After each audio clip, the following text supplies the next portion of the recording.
Lona, very good evening. Roads in Westminster came to a standstill today as black cab drivers continued their protest over not being allowed to drive in Olympic lanes. Their demonstration comes a day after the M4 Games lane was introduced. BBC London has learnt that no one organisation has taken responsibility for fining drivers wrongly using it. As our transport correspondent Tom Edwards now reports, there's growing frustration about how the lanes are being operated. Gridlock in Whitehall with cabbies protesting that they won't be allowed in the Olympic Games lanes.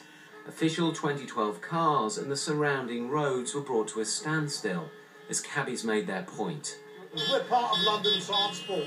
We're not allowed in the Olympic lanes. It's unbelievable. They want professional drivers. Use us. We're known the world over for being out to get people about London and all that. How are we going to be able to do it with the Games lane shut?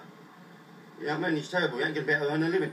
The Games lanes themselves in central London aren't even activated until next Wednesday, but there's already growing resentment against them.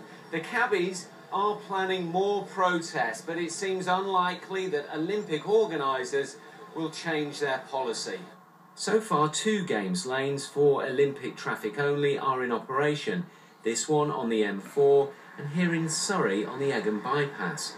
This morning there, some motorists were risking a £130 fine. The rest of the exclusive Games lanes come into force next Wednesday on the 25th of July.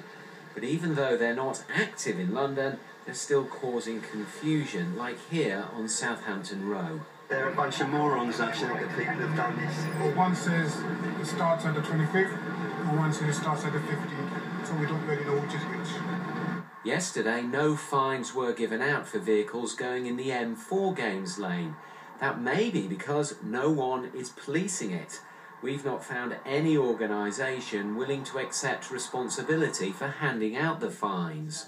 The Mayor, though, remains upbeat. As soon as one person understands that the lanes are there for use and they switch and everything's all right, and so suddenly the traffic eases up again. I think people will get it.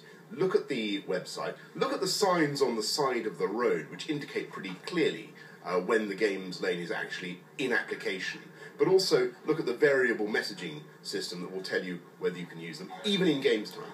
The Games lanes are meant to guarantee that athletes and officials get to the venues on time. They were never going to be popular and will add to the congestion. With just 10 days to go until the Games, the controversy around them shows little sign of going away. Tom Edwards, BBC London News.